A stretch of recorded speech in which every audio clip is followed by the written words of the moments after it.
E hoje então nós vamos conversar sobre esse tema que está aí, o filho pródigo, que mundialmente, em todas as religiões cristãs, é uma das parábolas mais comentadas. Ela está no Evangelho de Lucas, no capítulo 15. É interessante esse capítulo porque o capítulo ele é composto só de parábolas. São 3 parábolas que Jesus conta para explicar aos fariseus e às pessoas porque ele convive com as chamadas pessoas de má vida, os publicanos, as prostitutas, os doentes.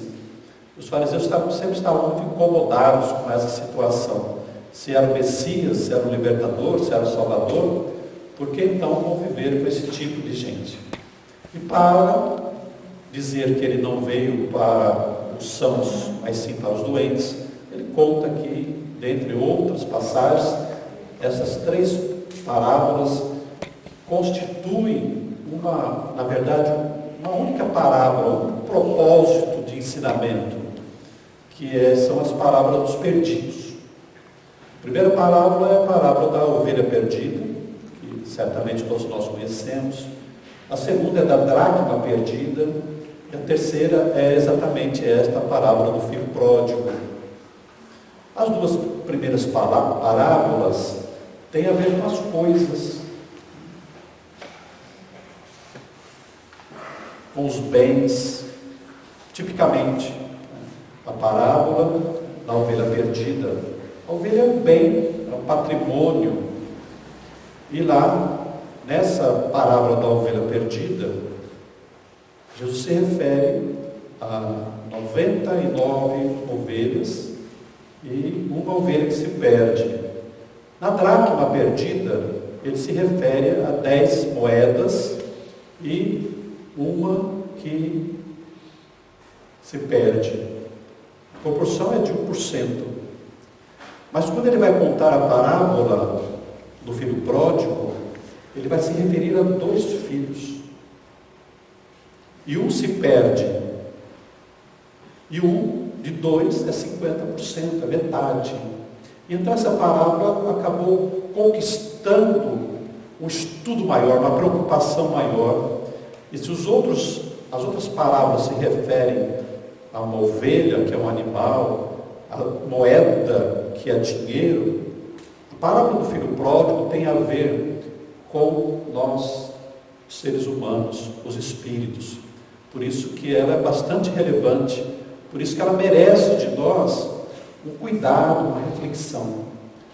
E quando preparei esta palestra, esse estudo, nós tivemos a oportunidade de estudar não só alguns companheiros espíritas que escreveram, falaram sobre ela, mas também alguns companheiros evangélicos, que eles são muito dados a estudar o Novo Testamento.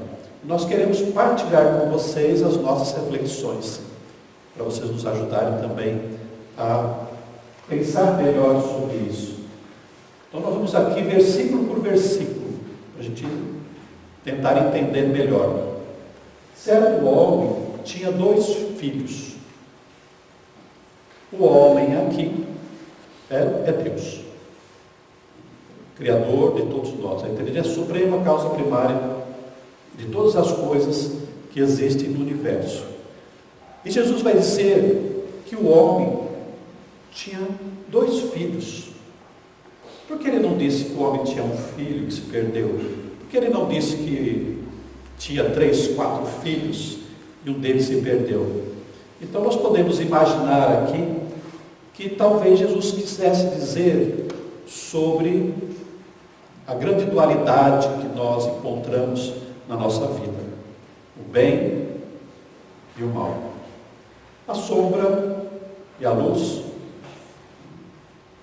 São questões que estão vinculadas a nós individualmente, mas que também estão ligadas à humanidade como um todo, porque a humanidade é o conjunto das nossas individualidades.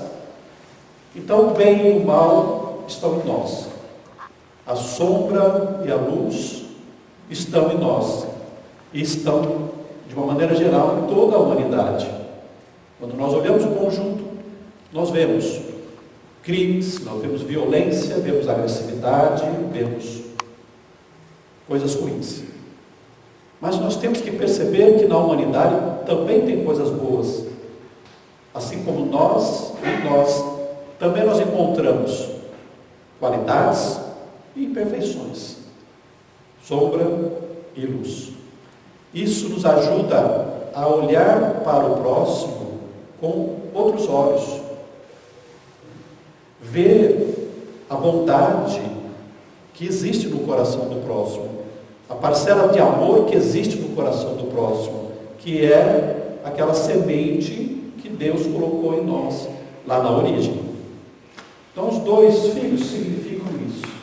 E ele continua: o mais moço deles disse ao pai: Pai, dá-me a parte dos bens que me cabem. E ele repartiu os haveres.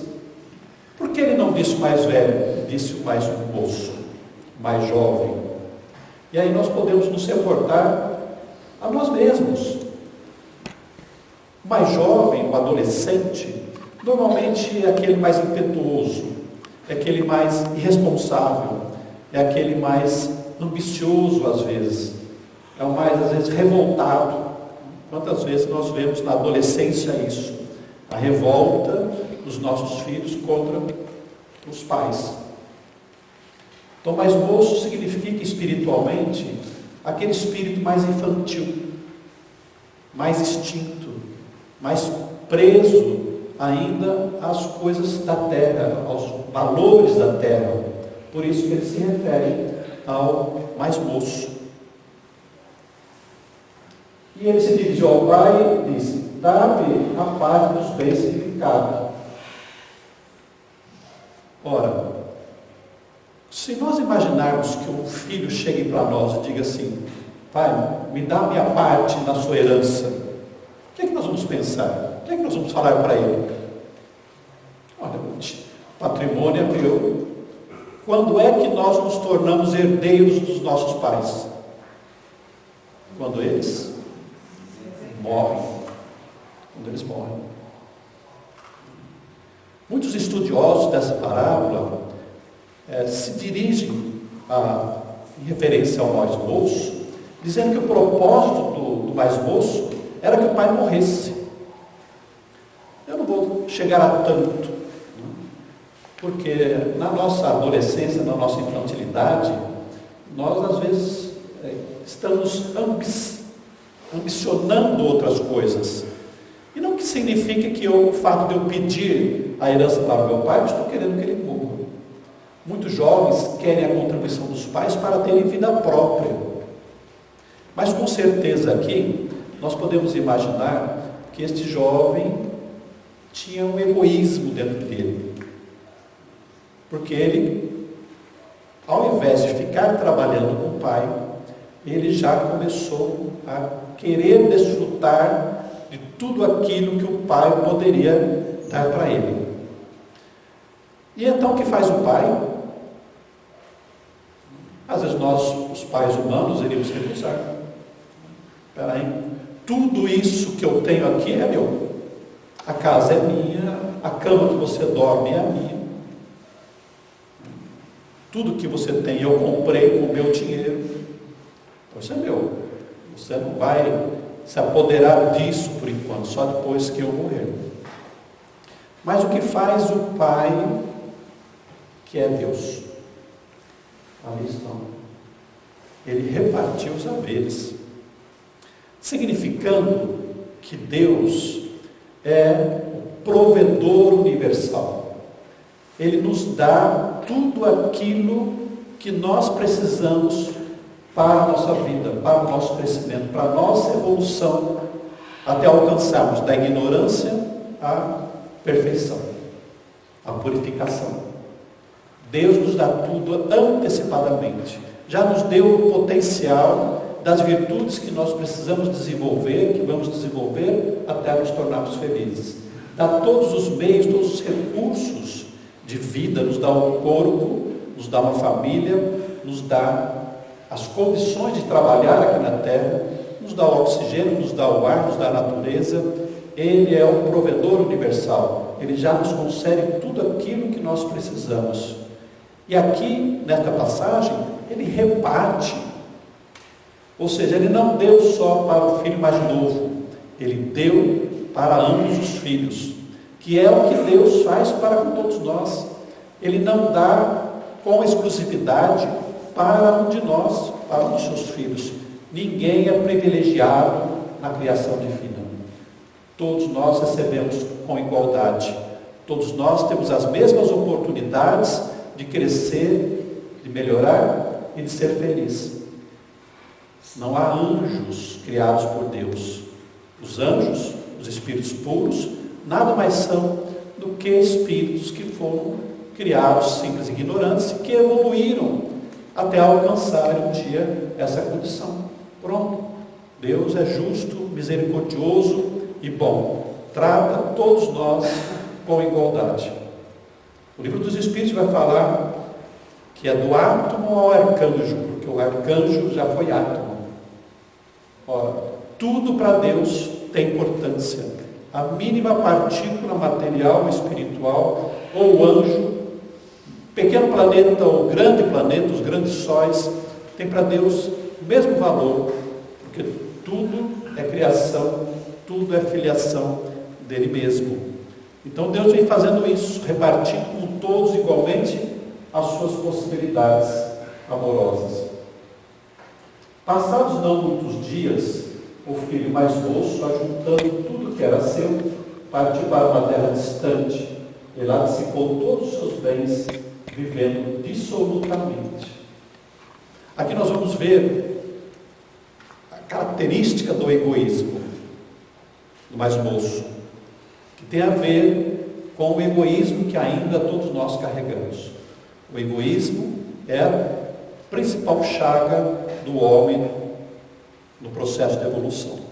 Embora no começo, nas vidas primárias, o egoísmo seja uma qualidade importante para o nosso processo evolutivo, decorrente da necessidade de sobrevivência, da lei de conservação das espécies, mas à medida que nós vamos crescendo em espírito, que vamos desenvolvendo os nossos sentimentos, a nossa inteligência, nós devemos abafar o egoísmo para que o amor prepondere no nosso coração, determine as nossas condutas.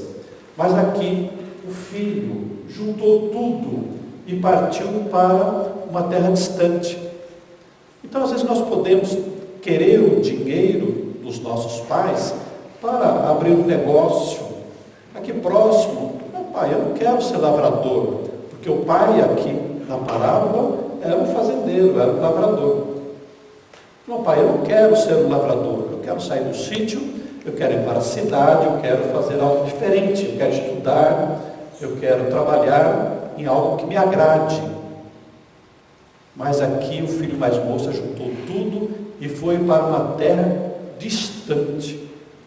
Naquele tempo, ir para uma terra distante significa não ver o pai por muito tempo. Atualmente, a terra distante quase não existe aqui entre nós, porque nós estamos conectados pelo Facebook, pelo WhatsApp, pela internet, pelo telefone, pelo celular. É muito mais fácil nós nos comunicarmos. Agora imaginemos nós, na época de Jesus. Como seria difícil para o pai ter informações do seu filho, que foi para uma terra muito distante. Como fica o coração do pai? Como ficam os nossos corações quando o nosso filho sai à noite para uma balada, para uma festa?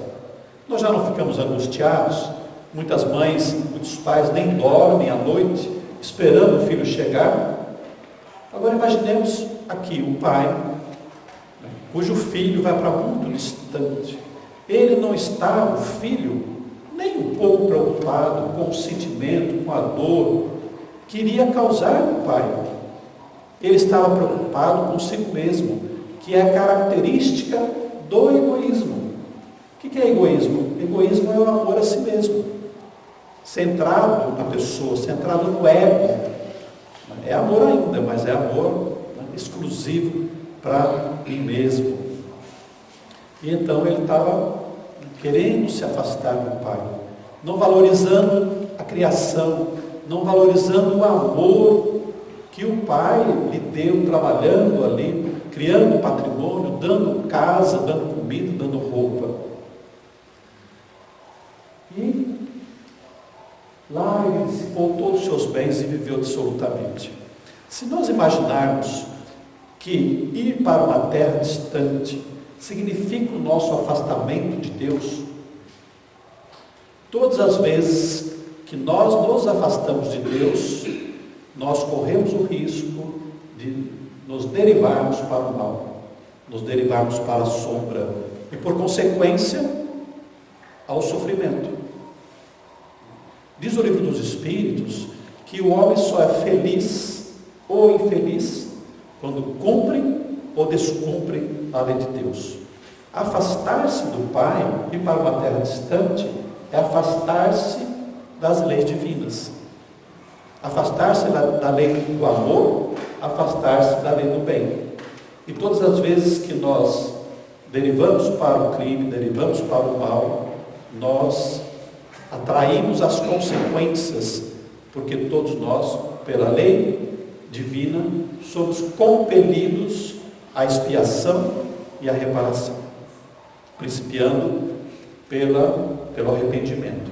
Então todos nós estamos incursos nessa lei, e isso é uma consequência do fato de nós estarmos nos afastando de Deus. E quanto mais nós nos afastamos, quanto mais distantes nós estamos de Deus, mais sofrimento nós provocamos no próximo e mais sofrimento nós provocamos em nós mesmos. Há uma história muito interessante de um pastor americano que um dos seus adeptos da igreja se afastou e ele não voltou para a igreja. E certo dia o pastor foi visitar o seu adepto lá, o participante da igreja. E lá nos Estados Unidos eles costumam ter aqueles chaminés, né? Aquelas lareiras. E o pastor entrou, sentado nas poltronas, e ficaram ali, um olhando para o outro, mais ou menos em silêncio, até que o pastor se levantou, foi até a lareira e tirou um carvão e deixou de lado. O carvão da lareira estava vermelho, estava incandescente, estava quente. E fora, eles começaram a observar. O vermelho se apagou e o carvão esfriou. E aí o companheiro olhou para o pastor e disse assim: eu já entendi tudo. Semana que vem eu estou na igreja. Quando nós nos afastamos de Deus, quando nós nos afastamos da igreja, do centro espírita, da religião, o amor divino se esfria no nosso coração. E aquilo que é frio enregela, dificulta a nossa vida, dificulta o nosso caminhar. Então é preciso nós estarmos juntos. Muitas pessoas dizem assim: eu estudo espiritismo lá em casa, faço o evangelho. Mas é preciso que nós tenhamos essa comunhão fraternal. É preciso que nós vivamos juntos para que possamos aquecer os nossos corações. Porque a dor do próximo é exemplo para mim. Porque muitas vezes eu estou reclamando de uma dorzinha qualquer, e aí chega um companheiro que tem uma dor muito maior que a nossa. E aí nós olhamos e pensamos: puxa, isso que eu estou passando não é nada. E o centro espírita é propício para isso, propício para nós vermos as dores que as criaturas carregam em seus corações, e para nós nos resignarmos um pouquinho com as nossas dores, porque se estamos sofrendo, podia ser pior. E sabemos com o Espiritismo que só passamos por aquelas dificuldades que são importantes ao nosso processo educativo. Ninguém sofre sem merecer, ninguém sofre sem necessidade. Tudo é providência de Deus para que a gente possa crescer em espírito. Então ele foi para bem longe e gastou todos os seus bens, todos os seus valores, viveu dissolutamente. Ele viveu então mundanamente, mundanamente, viveu aqui na terra, viveu os prazeres da terra, os prazeres do corpo, os prazeres dos vícios. E Jesus falou que era preciso que nós estivéssemos no mundo, mas pensando nas coisas dos céus, que nós amealhássemos tesouros dos céus, porque os tesouros da terra, os ladrões roubam, as traças e a ferrugem consomem. Então somos seres da terra ainda, pés na terra, mas com o coração e a mente voltados para a nossa destinação final, que é a condição de espíritos imortais que todos nós somos, no regresso ao mundo espiritual. Depois de ter consumido tudo, sobreveio àquele país uma grande fome, e ele começou a passar nessa cidade. Muitas vezes nós imaginamos que, se eu perder tudo, eu me viro, alguém me ajuda. Aqui a situação foi agravada, porque depois de ter consumido tudo, e talvez imaginando que alguém pudesse ajudar, ainda veio uma grande fome no país. Então nós não podemos imaginar que as nossas situações poderão encontrar todas as saídas muito facilmente, porque nós não sabemos quais serão as circunstâncias da nossa vida. E muitas vezes nós queremos viver aqui só desfrutando. Nós conhecemos, porque é público e notório, que no Brasil foi divulgado, aquele playboy brasileiro, George Guilhem. Ele herdou uma grande fortuna mesmo. E ele então fez um cálculo. Calculou que poderia gastar quanto que ele quisesse, seria suficiente para ele viver até os 60 anos de idade. Na época dele, a vida média era mais ou menos isso. Eu sei porque quando eu entrei na magistratura, nós calculávamos para a indenização a sobrevida de uma vítima até os 59 anos. Isso há 35 anos. Então, se um pai de família morresse num acidente de trânsito, o juiz condenava o autor a indenizar a família, a pagar uma pensão para a família, até quando a vítima completaria 59 anos. E então, esse Jorginho, ele viveu dissolutamente, gastou toda a sua fortuna, e quando chegou aos 60 anos, ele estava saudável, porque tinha uma vida farta, e nesse tempo todo, os recursos sociais da medicina melhoraram.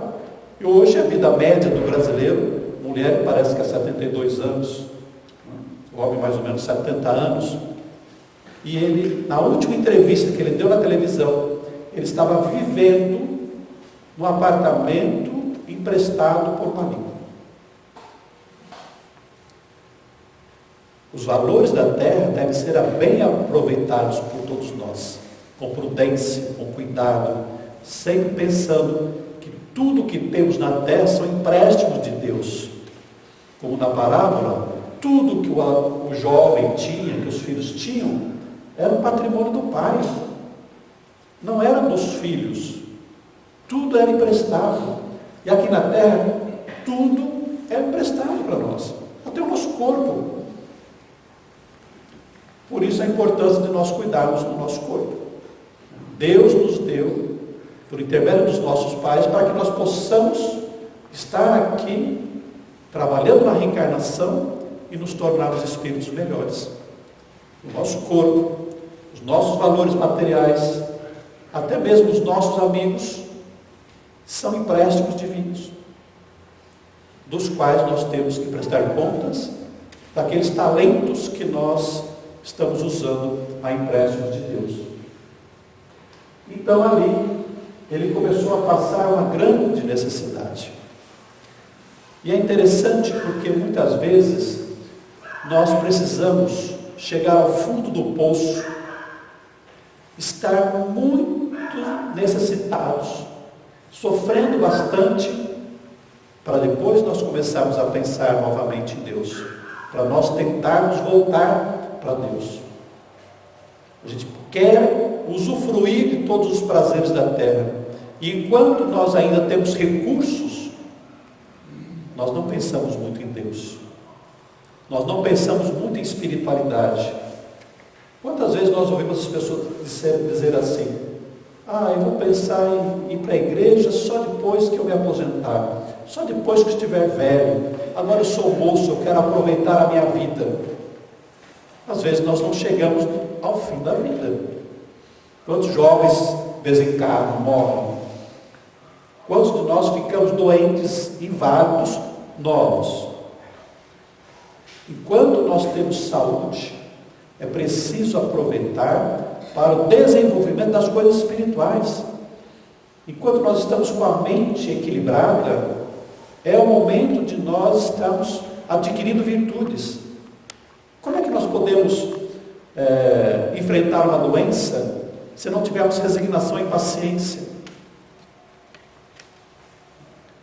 A vivência doutrinária, as experiências diárias é que vão nos fortalecer, que vão desenvolver em nós as virtudes, para quando chegar a grande dor, a grande necessidade, nós estarmos preparados para o enfrentamento. Por isso não podemos esperar, não esperemos a dor, não esperemos o sofrimento bater a nossa porta, porque quando chegar, pode ser que nós não estejamos preparados. E aí, para nós descambarmos para os vícios, para a revolta e para o suicídio, é um passo muito fácil, muito pequenininho.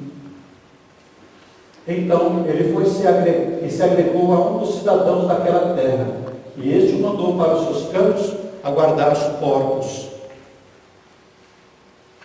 Aqui maior infelicidade ainda, porque o moço estava distante da sua família.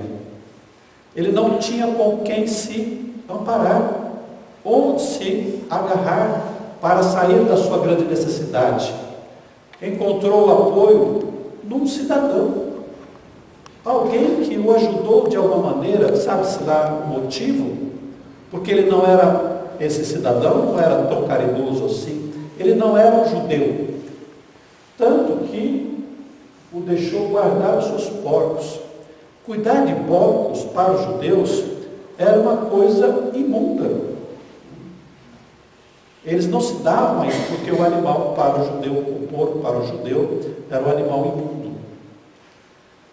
E foi humilhante, né? A conduta do cidadão em relação ao jovem judeu ali foi uma humilhação a mais para a condição de vida que ele se encontrava naquele momento. Ali, desejava ele fartar-se das alfarrobas que os porcos comiam, mas ninguém lhe dava nada. Claro que ele se alimentava, mas ele estava tão necessitado, tão carente, que ele queria até mesmo se alimentar das vagens selvagens, que são as alfarrobas, que os porcos comiam, mas ninguém lhe dava. Ou seja, ele estava em grande sofrimento. E foi aí que ele começou a ter algumas reflexões. E então, caindo em si, disse: quantos trabalhadores de meu pai têm pão com fartura, e eu aqui morro de fome? Quando nós descambamos para a vida dissoluta, quando nós entramos no sofrimento, esse sofrimento, ele serve como um estímulo para as nossas reflexões, para o arrependimento. Cair em si é a tomada de consciência, a reflexão que eu faço sobre a minha vida. Quando chega a dificuldade, quando chega o problema, quando eu me dou conta daquilo que eu fiz de errado. E, infelizmente, eu só dou conta do que eu fiz de errado quando chega o sofrimento, as consequências daquilo que eu fiz, e aí eu paro, reflito e caio em mim. Eu reflito Eu percebo que alguma coisa eu fiz de errado. E aí chega o arrependimento. Quando nós vamos estudar no livro O Céu e o Inferno, Código Penal da Vida Futura, encontramos lá num dos itens que a redenção do espírito, em razão dos erros cometidos, se dá em 3 fases: o arrependimento, a expiação e a reparação. O arrependimento é exatamente esse cair em si, que é diferente do remorso.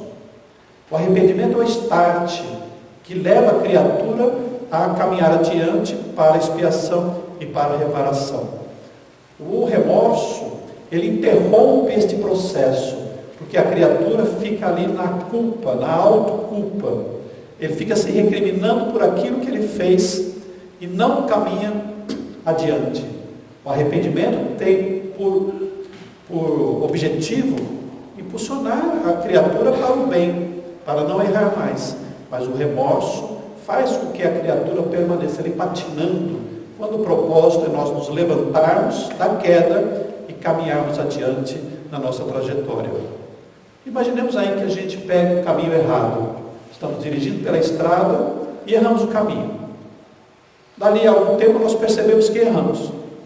Chega um grande sofrimento. Já, puxa vida, errei o caminho, andei 40 quilômetros, 1 hora, agora eu tenho que voltar. Adianta eu ficar parado ali no meio do caminho, chorando, lamentando? Não, o que eu faço?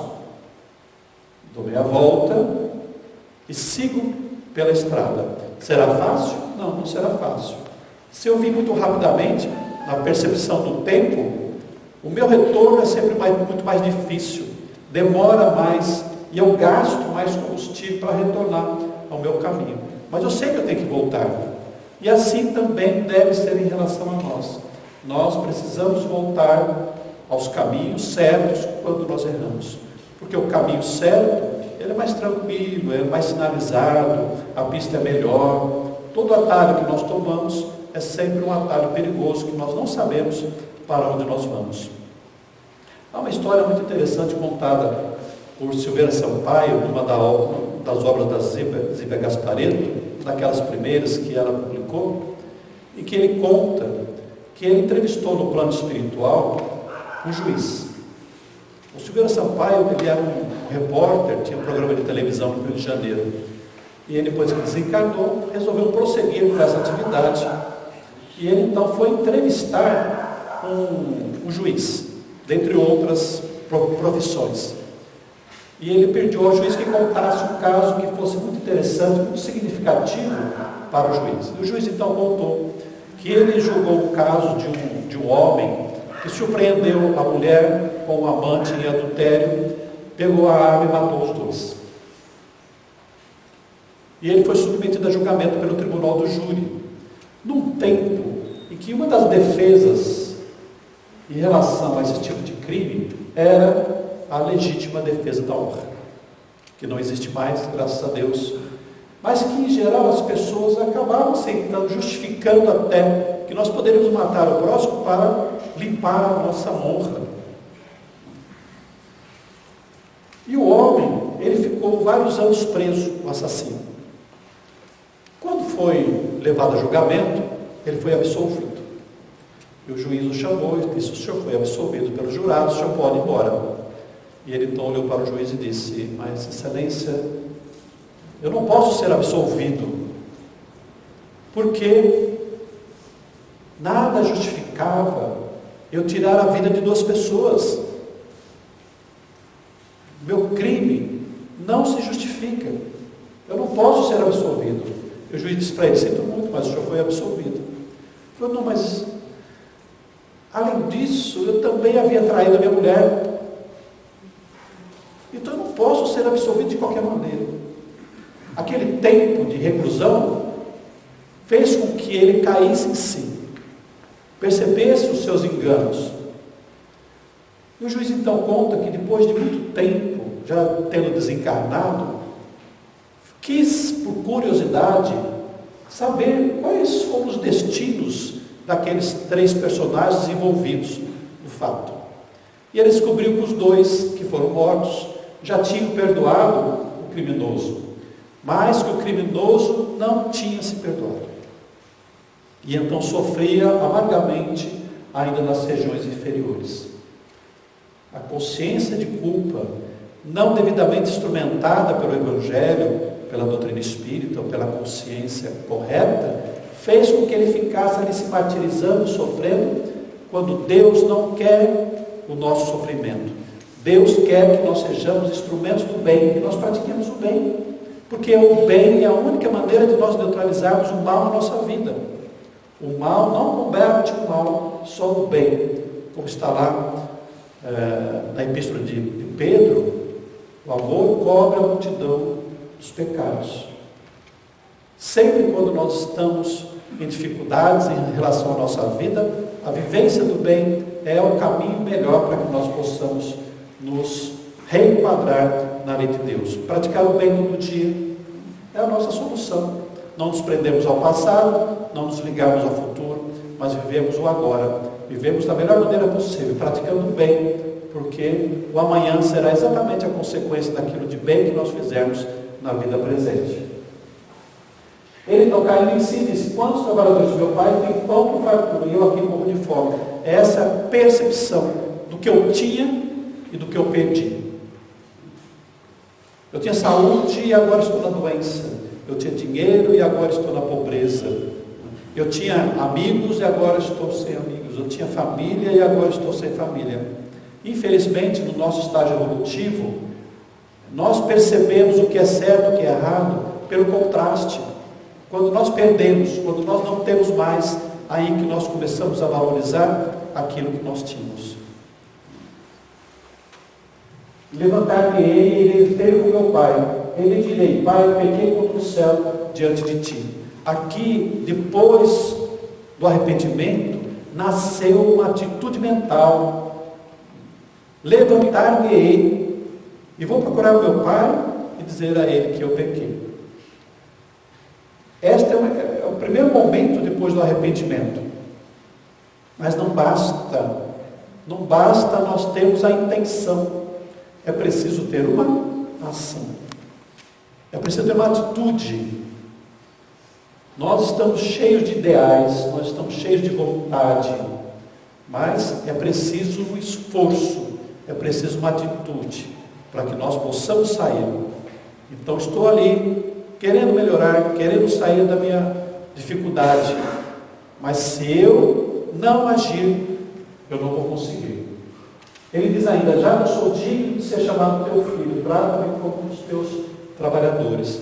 Muitas vezes, quando nós estamos enganados pelos erros cometidos, nós ficamos assim a pensar que Deus não vai olhar por mim, que eu não mereço o amor de Deus, que eu não mereço nem o amor do próximo. E muitas vezes nós temos no sofrimento, na miséria, uma forma de nós nos autopunirmos por aquilo que nós fizemos. Nós achamos que merecemos sofrer mesmo, que eu mereço estar na miséria, que eu mereço estar sozinho. Esse é um pensamento da baixa autoestima, do não merecimento, de nós não pensarmos como filhos de Deus. A ideia de Deus é ainda aquele Deus punitivo, Deus que castiga, Deus de justiça.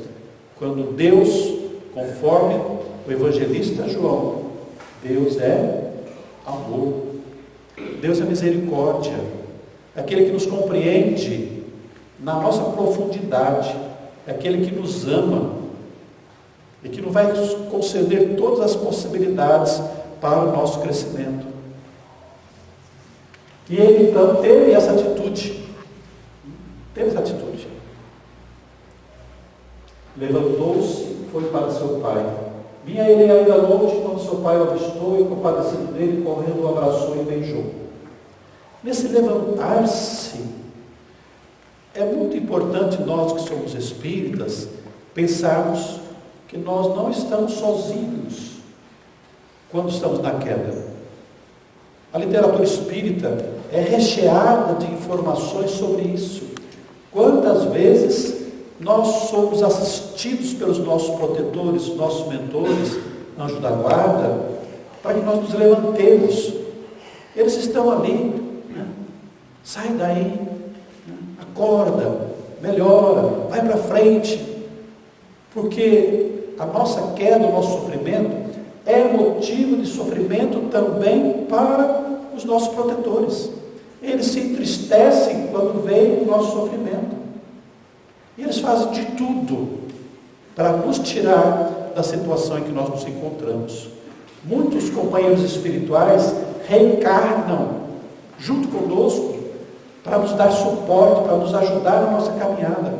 Às vezes é o nosso pai, às vezes é o nosso filho, às vezes é um orientador profissional do Santo Espírito, alguém do Santo Espírito, um psicólogo, muito próximo de nós, alguém que está ali dando-nos suporte para que a gente possa seguir adiante e nos tornarmos vencedores espiritualmente falando. Vinha ele ainda ao longe, quando seu pai o avistou, e compadecido dele, correndo, o abraçou e beijou. Deus não nos conhece perfeitamente. Se nós estamos voltando para Deus, quando surge a mínima fagulha da vontade de voltar ao Pai, aquele mínimo desejo, quando acende uma luzinha interna, Deus já sabe. Então, mesmo que nós estejamos distantes dele, Ele já sabe que nós estamos preparados para voltar. Por isso que nas regiões inferiores, em todos os cantos do nosso planeta, existem equipes espirituais, mentores, trabalhadores, socorristas, que estão a nos observar. Onde há alguém com condições de ser resgatado, eles estão presentes. Sempre me recordo do livro Memórias de um Suicida, não sei se vocês já leram. Naqueles vales sombrios, de imenso sofrimento, os mensageiros variados da equipe de Maria descem às sombras para resgatar aqueles que estão arrependidos, que querem melhorar. Ninguém fica sem socorro. Ninguém. Nenhum de nós está abandonado pelo Pai. Por mais que nós estejamos sofrendo, por mais que as coisas pareçam difíceis, precisamos confiar na presença, no amor de Deus nas nossas vidas. E se a fé se tornar forte, sendo capaz de mover montanhas, com certeza nós seremos capazes de superar os nossos problemas. Ah, mas pode demorar? Pode. Porque às vezes as colheitas são mais demoradas. Tem sementinha que você planta, ela cresce rapidinho. E tem semente que demora para crescer, se tornar uma árvore e produzir. Assim também. Às vezes as consequências dos nossos atos se esparramam no tempo, na amplitude. E para consertar, às vezes demora. Então, mas se nós confiarmos em Deus, com certeza nós sabemos que há uma luz no fundo do túnel, que nós seremos capazes de vencer todas as nossas dificuldades, sejam elas quais forem. E aí, o que fez o pai aqui? Olha que ele avistou o filho chegando lá perto da propriedade, saiu correndo, e o abraçou, e o beijou. Era a manifestação do seu amor, do seu perdão. O pai estava dizendo para ele: você é o meu filho querido que estava perdido e agora está voltando. Eu te amo. É isso que está dizendo. Porque esses gestos amorosos, é isso. Ele não esperou o filho chegar, não esperou o filho se humilhar, se ajoelhar, não. Ele foi ao encontro, e o abraçou e o beijou. E o filho lhe disse: pai, eu peguei contra o céu diante de ti, já não sou digno de ser chamado teu filho. tudo aquilo que ele havia proposto, havia pensado em fazer. O pai, porém, disse aos seus servos: trazei depressa a melhor roupa, vestiu, pondo-lhe um anel no dedo e sandálias nos pés. Aqui nós podemos imaginar que as coisas do filho estavam guardadas. A roupa devia estar preparada ali, guardada. E Deus sabe que nós vamos voltar. Sabe? Ele espera. Ele deixa que nós usemos do nosso livre-arbítrio conforme nós queremos. Por que nós fazemos o mal? Por que Deus permite as guerras? É o nosso livre-arbítrio, a nossa escolha de evolução. Nós escolhemos nossos caminhos. E Deus não fica triste com isso, não. Porque Ele sabe de tudo. Só fica triste quem não sabe, quem espera felicidade e recebe contrariedade. Mas Deus sabe. Então nós podemos imaginar que Deus tem plena ciência de que as experiências dolorosas que nós vivenciamos são necessárias ao nosso processo evolutivo. Ele sabe que nós vamos voltar. Então Ele fica lá, tranquilo, se é assim que nós podemos pensar no Deus humano, está tranquilo, fazendo a obra dele. Vai, filho, vai lá. Quando você quiser voltar, está aqui a minha casa. Volte. Muitas vezes, nós pais humanos, fechamos as portas para os nossos filhos. Às vezes o filho quer seguir o seu caminho. E o que você diz para ele? Se você sair daqui, nunca mais volte. Você não é mais meu filho. Ingrato. É porque nós não amamos como Deus nos ama. Não podemos fechar as portas para os nossos filhos. É muito comum em relação aos drogados. Quando os nossos filhos se encaminham para os vícios, nós os relegamos, os abandonamos e não os consideramos mais como os nossos filhos. Não podemos fechar portas, como Deus não fecha portas para nós. E Ele então pediu que colocasse a melhor roupa, pondo o anel no dedo, porque o anel significava que o anel é da família, que ele ainda era o filho, e lhe deu sandálias, porque só os escravos andavam descalços. Os da família usavam sandálias, proteção para os pés. Trazei também matar o novilho cevado, comamos e regozijemo-nos. Ele não mandou matar uma galinha qualquer, mandou matar uma cabeça de gado, cevada, gorda. Com certeza ele estava fazendo uma grande festa, não só para a família acanhadinha ali, mas para toda a vizinhança, para atender muita gente. O pai queria que todo mundo soubesse, se regozijasse com a volta do filho, porque esse meu filho estava morto e reviveu, estava perdido e foi achado, e começaram a regozijar-se, começaram a festejar, porque no céu há mais festa pelo criminoso que se redime, do que pelos próprios anjos, porque os anjos já estão integrados com Deus, mas os criminosos, estamos afastados do Pai, estávamos perdidos, e agora estamos voltando para Ele. E aqui nós começamos uma outra parte da parábola, porque esta parábola, ela é conhecida como a parábola do filho pródigo, mas a parábola não diz só de um filho, diz de dois filhos. Alguns dizem, esta parábola poderia ser a parábola dos dois filhos. Outros dizem, esta parábola poderia ser a parábola do Pai misericordioso, porque o objetivo é mostrar para todos nós a misericórdia de Deus em relação a todos nós. E aí entra o filho. O filho mais velho estivera no campo e quando voltava ao aproximar-se da casa, ouviu a música e as danças, a festa. Chamou os criados e perguntou-lhe o que era aquilo. Ora, não era o filho? Não era da família? Por que não foi perguntar: pai, o que é que está acontecendo aqui? Por que essa festa? O fato dele perguntar para o criado significa que, embora ele vivesse com o pai, ele não estava integrado com o pai. Por que será que o filho mais velho, tendo recebido a sua parte, permaneceu com o pai? Porque ele também não foi embora. Será que ele amava o pai? Ou será que ele estava interessado em receber mais herança, mais patrimônio? Porque o filho mais novo foi embora e o pai continuou com a propriedade.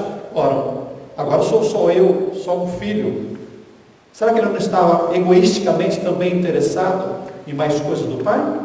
Esta explicação leva a isso.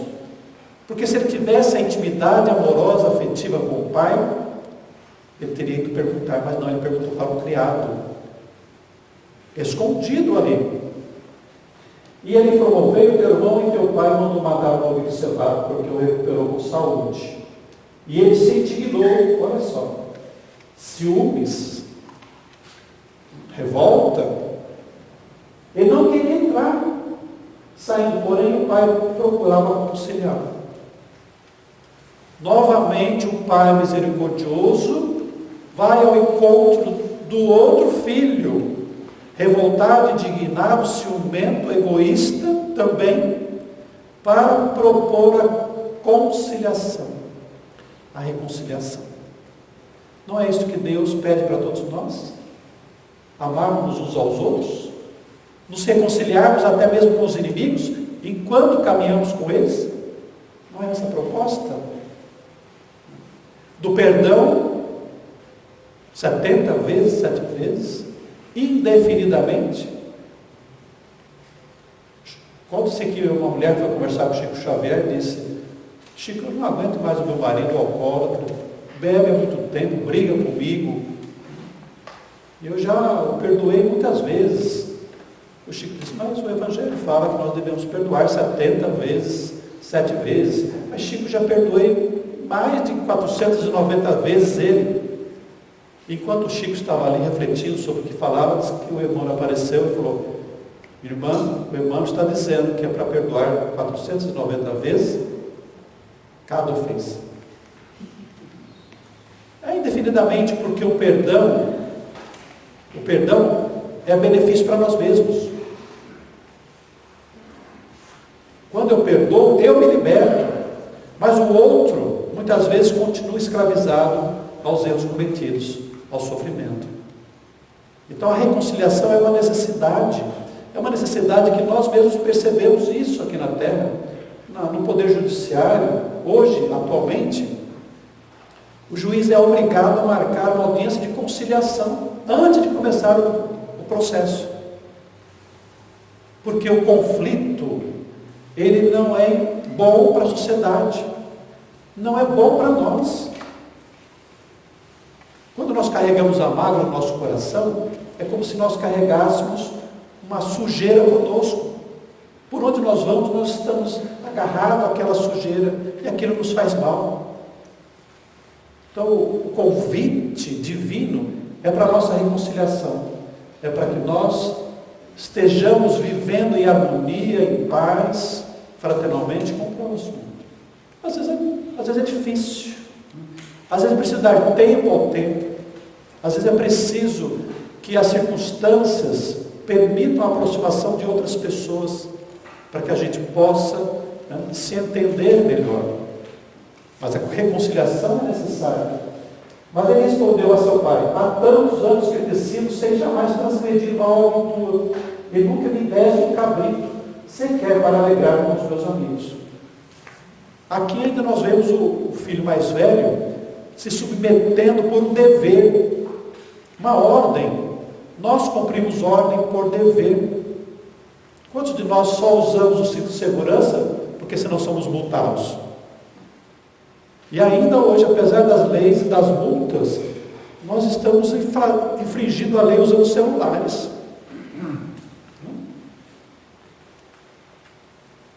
Quantas vezes nós vemos as pessoas usando o celular ao volante?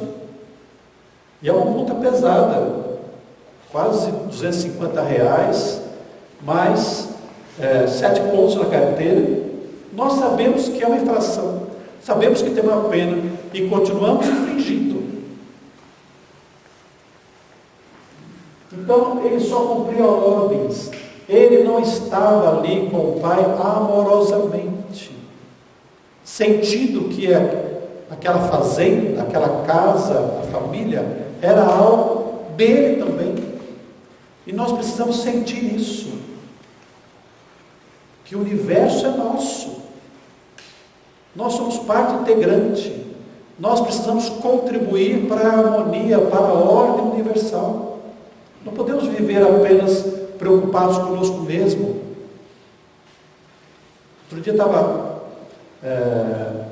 assistindo novamente aquele primeiro Homem-Aranha. Não sei se vocês assistiram. Não assistiram? É proibido assistir. Não.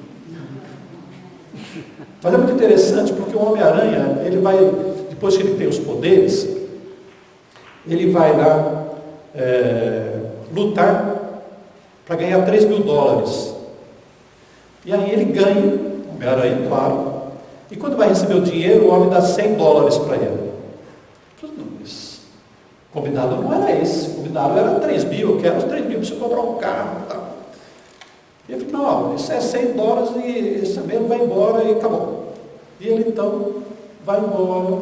Quando está na porta, entra um ladrão armado, assalta e leva o dinheiro. E aí o homem grita lá, pega ele, segura ele aí. E ele deixa o cara embora. E o cara chega e fala assim, por que você me segurou? Eu falei, mas o que eu tenho com isso? A mesma frase que o homem usou para ele quando ele disse que precisava do dinheiro. O que eu tenho com isso? Acontece que quando ele desce, ele vê um homem baleado na rua. E o homem baleado era o tio dele, que foi baleado por aquele homem, aquele assaltante que ele deixou passar. Então nós somos parte integrante do universo. Se estamos vendo um caco de vidro no chão, por que não tirar? Não, mas não foi eu que joguei. Mas quem será que vai pisar naquele caco de vidro? Será que não vai prejudicar alguém? Será que não pode ser o nosso filho ali que vai se machucar? Então nós temos que estar harmonizados. Eu não posso, não devo viver apenas porque alguém me manda fazer assim. Eu preciso me sentir integrado amorosamente, responsável pela harmonia universal. E nunca me desse um capricho sequer para alegrar com os meus amigos. Não é alegrar contigo, pai. O senhor nunca deu um capricho para fazer uma festa familiar, para a gente se divertir. Não, era cabrito para fazer festa com os amigos. Então, o filho mais velho, tanto quanto o novo, também era egoísta, egocentrista. A humanidade é assim. Estamos todos juntos no processo de evolução. Vamos nos tornar espíritos bons? Vamos. Vindo, porém, esse teu filho que desperdiçou os teus bens com meretrizes, tu mandaste matar por ele convite cevado. Então respondeu o pai, meu filho, tu sempre estás comigo, tudo que é meu é teu. Entretanto, era preciso que você nos desejássemos e nos alegrássemos, porque esse teu irmão estava morto e reviveu, estava perdido e foi achado. E um dia eu estava fazendo essa mesma palestra, o companheiro falou assim, mas acabou assim, desse jeito, hein? O que aconteceu com o filho mais velho? Será que ele se reconciliou com o mais novo? Será que ele aceitou?